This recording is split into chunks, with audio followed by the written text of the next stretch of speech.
You're listening to Creative Radio with Khalil Kavon. Good morning, and welcome to Mornings at Creative Radio with me, Khalil Kavon. I am so excited to have you. How are you? What is going on? I hope that you are well. I hope that you are taking care of your well-being. What is going on? Check in. Tell me what's up. Today, I want to talk about something that I've been wanting to talk about for years now. And it just seems like it's the time to. But, hey. Ooh, all right. This is getting. Do you see how I'm getting all tongue-tied because I have finally confronted my molester. Woo! Did I just say that? Did I just say that? I did. I confronted my molester. After so many years, I finally reached out to my molester. And yeah, it has to be one of the greatest decisions that I could have ever made. So let's talk about it, because as creatives, it's important that we take care of our well-being. And when you don't heal from childhood trauma, and when you close yourself into childhood trauma, it can affect you mentally in your creative process. And for me, for many years, me being molested did that. I was molested at 5 years old. Yeah, I was molested at 5 years old. You heard that right. Okay. So being molested at 5 years old, it took a toll on me as a child. I went from being this social butterfly child to being this quiet, insecure child that just didn't know what to do. It kind of was like I was confused as to what happened. There was no terminology for it. There was no anything for it. And so I just kind of went around in the world with this weight on my shoulder, and I didn't tell anybody.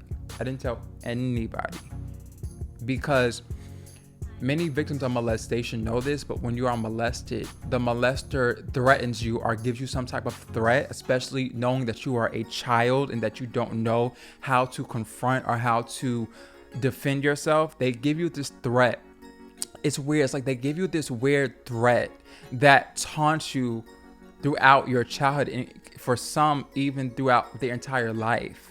It's this threat that makes you feel muzzled, and it makes you feel powerless. Like you feel like someone took away your power at such a young age. Like these are supposed to be the times where you are shaping into a person, as a child, you're shaping into a person, you're growing, you're supposed to be learning about life, having fun, understanding your peers, understanding friendships, understanding school, understanding education, understanding life as a whole. And then something so confusing happens and you don't know what to do. And so they leave you with this threat that makes you feel muzzled, and it's like you hold everything inside. You don't say nothing. You just feel like, again, a part of your privacy has been taken away, and that's what happened for me.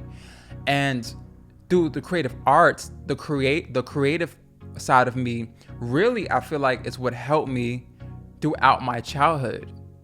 Like before I became a film director, before I became an entrepreneur, I thought that I was going to become a professional dancer.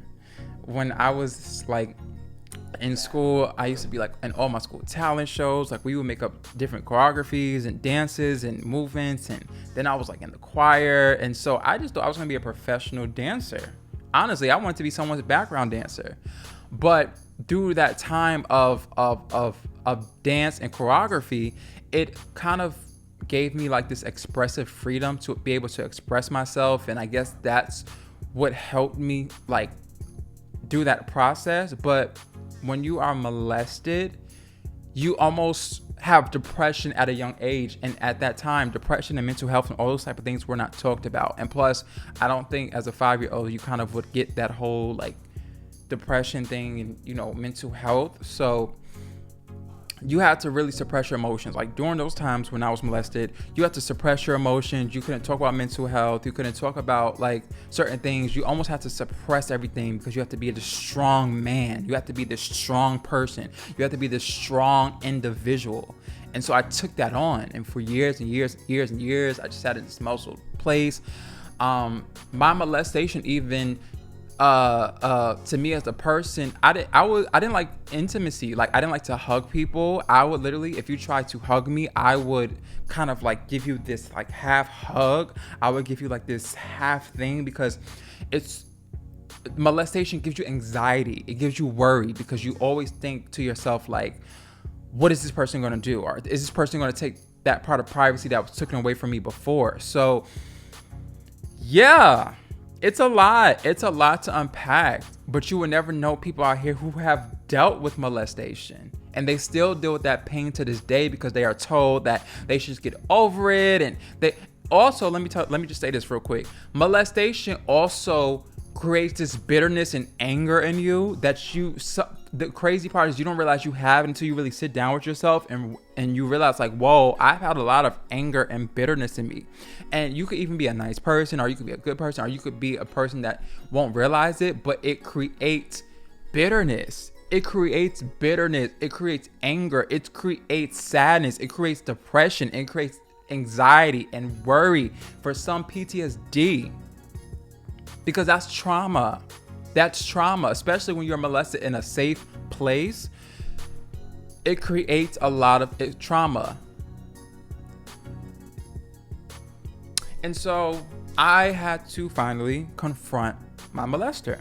Now, let me put a disclaimer out there. This was after going to therapy for a long time. This was not just something I woke up one day and I was just like, okay, I'm going to confront my molester. For years, I wanted to, but I didn't have that type of push or that type of like bounce back to go to. Now, with having a therapist, you have that help. So if there's a trigger, or like if you do get to that place where you're like, whoa, like I really did that, or you just kind of get in this bubble, you do have that professional help. So I do want to warn anyone that's listening to this and they kind of get this fire, like I'm going to go confront my molester. I highly advise that if you are going to go on this journey, that you do have a therapist in place, because it is very important. Your therapist will help you unpack certain things. Your therapist will help you to stay balanced or on that road to just sanity, because molesters, they can respond back and say that they never did it. Your molester can respond back and deny it. I've heard many stories like that. Thank God for the advancement of technology and of YouTube and audio, and us being so connected that I've I've been reading up on this for years and like literally doing research on other stories, but I've seen that people have confronted their molester and they have denied it. They still say, how dare you, and I molested you. Like, there has been many stories that the molester has denied it. So you want to be careful that when you do, if you are going to go on the journey of confronting your molester, that you do have a therapist in place. But yes, I finally did that, because it took a lot of, like, people think this is let me tell you this. People look at the highlight reels from like my social media accounts and they see how far I've come, and I'm so grateful for that. But there's a lot that I have to go through to get there. So when people come with hateful comments and they come with hateful resentment towards me, I really think to myself, and I really think, like, you don't know the half, not even a percentage of what I had to go through to get to where I am now. So before you come on my comments, or before you come on my page, and before you come in my messages, and before you come and try to say all this type of craziness, check yourself at the door and ask yourself, what did they have to go through to get there? This was not a handout to me. This was not a just I got it one day and all this came into place. It took a lot. And one of the things that I have to deal with when advancing and what I do now is molestation. There were times that even in my workplace that I would not confront certain things because that muzzling was over my voice. There are certain times that I didn't want to express certain things in my art because of that muzzling over my voice. There was times that I didn't want to confront certain things in my creativity and really be able to express because of that muzzling over my voice.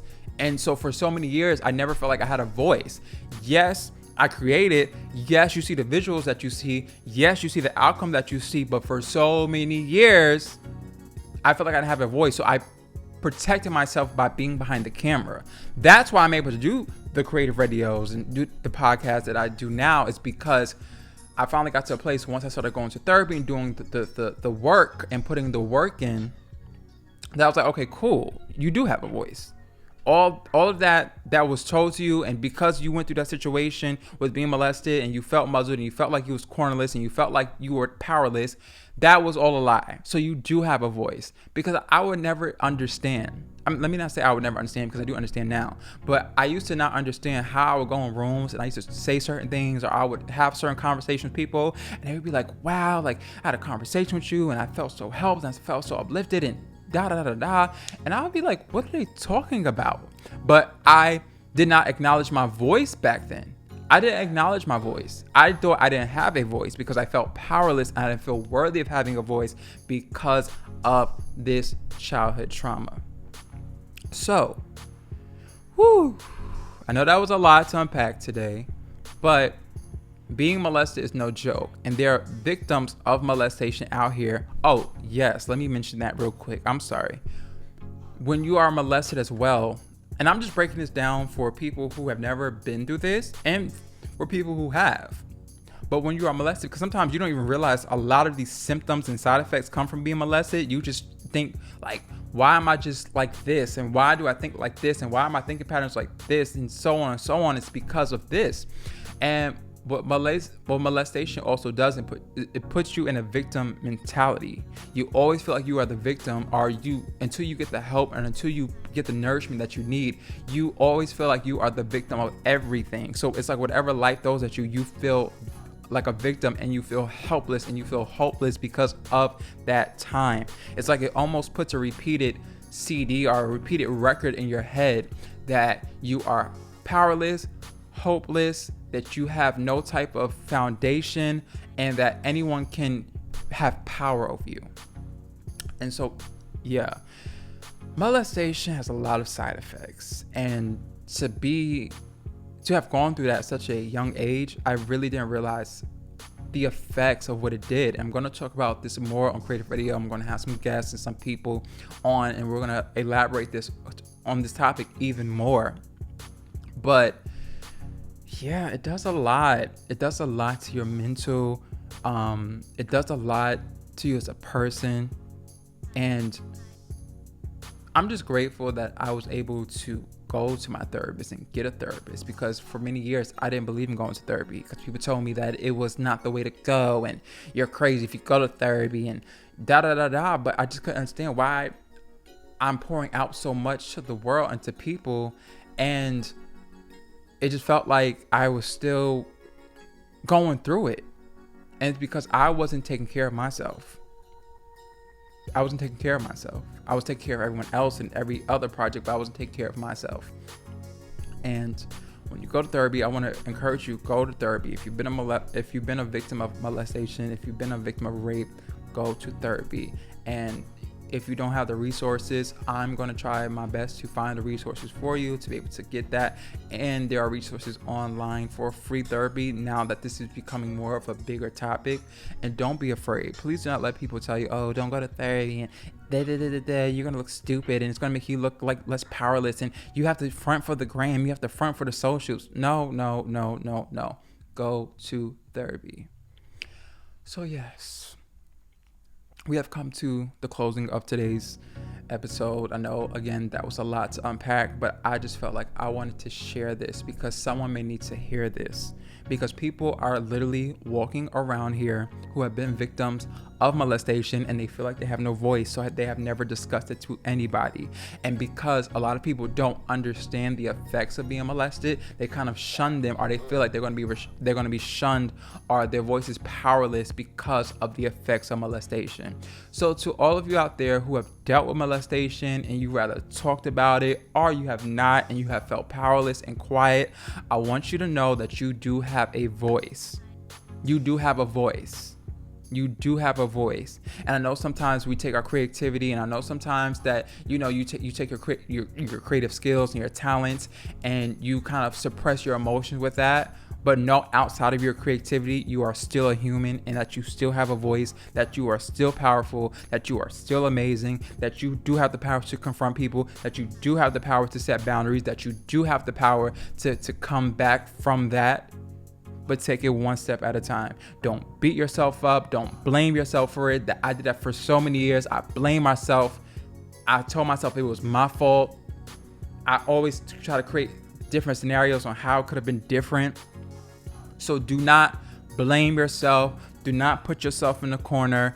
Keep creating. Take care of yourself as a human. That's one of the biggest things I want you to get from this show, from Creative Radio, is take care of yourself as a human being. Yes, the creative side is incredible, and yes, it's awesome, and yes, it's expressive, and yes, it's exciting, but take care of that mental health, baby. Take care of that mind. Take care of your soul, because you can pour out and serve people, and you can serve your craft and never serve yourself and come out empty and helpless, and people will tell you that you are only the one to blame because you did not take care of yourself. So I am giving you this message to take care of yourself. Take care of your childhood trauma. Take care of your emotions. Take care of your feelings, because a lot of childhood trauma and a lot of things that you went through in childhood affects you as an adult.